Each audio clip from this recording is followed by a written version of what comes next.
আসসালামু আলাইকুম। Welcome to Regal Cuisine. আশা করি আল্লাহর রহমতে আপনারা সবাই খুবই ভালো আছেন। আজকে আমি আপনাদের জন্য সয়াবিনের একটি মজাদার রেসিপি নিয়ে চলে এসেছি। এই সয়াবিন বা সয়া চাঙ্ক কিন্তু প্রোটিনের খুব ভালো একটি উৎস, আর এটি বেশ সহজলভ্য। তাই যে কেউই এটি তৈরি করে রুটি, পরোটা, পোলাও বা সাদা ভাতের সাথে খেতে পারবেন। তো চলুন সয়াবিন বা সয়া চাঙ্কসের এই রেসিপিটি আপনাদের সাথে শেয়ার করে ফেলি। তো প্রথমেই আমি এখানে 3 কাপ পরিমাণ সয়াবিন নিয়ে নিয়েছি। এটিকে রান্না করতে হলে আগে সয়াবিনগুলি একটু প্রসেস করে নিতে হবে, তাই আমি একটি প্যানে পর্যাপ্ত পরিমাণ পানি গরম করতে দিয়েছি। এবার এই ফুটন্ত গরম পানির মধ্যে সয়াবিনগুলি দিয়ে দিলাম। এবার এগুলি 3 থেকে 5 মিনিটের মতো সিদ্ধ করে নিব। দেখুন 5 মিনিট সিদ্ধ করার পর এগুলি আমি পানি ঝরিয়ে তুলে নিয়ে নরমাল পানির মধ্যে রেখে দেব। দেখুন এগুলি ঠান্ডা পানিতে 1-2 মিনিট রাখার পর হাত দিয়ে চেপে পানি বের করে দিতে হবে, যেমনটা আমি করছি। খুব ভালোভাবে পানিগুলি চেপে বের করে দিতে হবে। এভাবে আমি সবগুলি করে নিব। দেখুন আমার সবগুলি চাঙ্কস থেকে পানি বের করে নেওয়া হয়ে গেছে। এবার এগুলিকে একটু ভেজে নিতে হবে। তার জন্য প্যানে 1/4 কাপ সরিষার তেল নিয়েছি এবং তেলে 1 চিমটি হলুদ গুঁড়া ও 1 চিমটি মরিচ গুঁড়া দিয়ে দিলাম। এতে কালার ভালো আসে। এবার এতে সয়াবিনগুলি অ্যাড করে দিলাম। এগুলি মিডিয়াম হিটে 2 থেকে 4 মিনিট ভেজে নিব।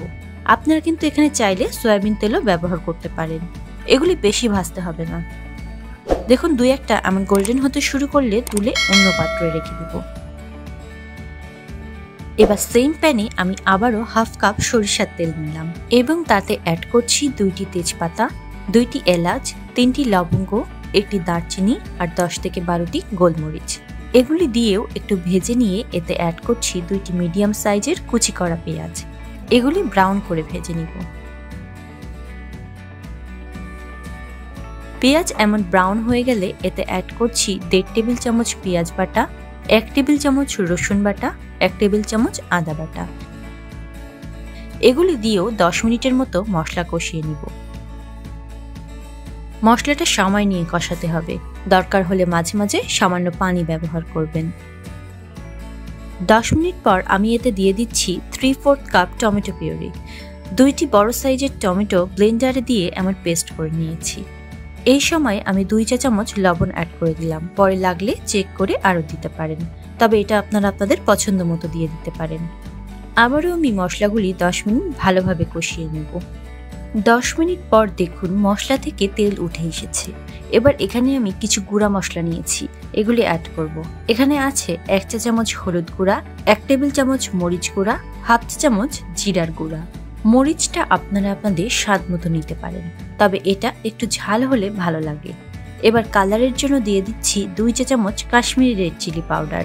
এতে জাস্ট কালার হবে, স্বাদের কোনো পরিবর্তন হবে না, তাই না থাকলে না দিলেও চলবে। এবার আরও 10 মিনিট আমি মশলা কষিয়ে নেব। 10 মিনিট পর দেখুন মশলা থেকে তেল উঠে এসেছে। এবার ভেজে রাখা সয়াবিন দিয়ে দিলাম। মশলার সাথে সয়াবিনগুলি ভালোভাবে মিশিয়ে নিচ্ছি।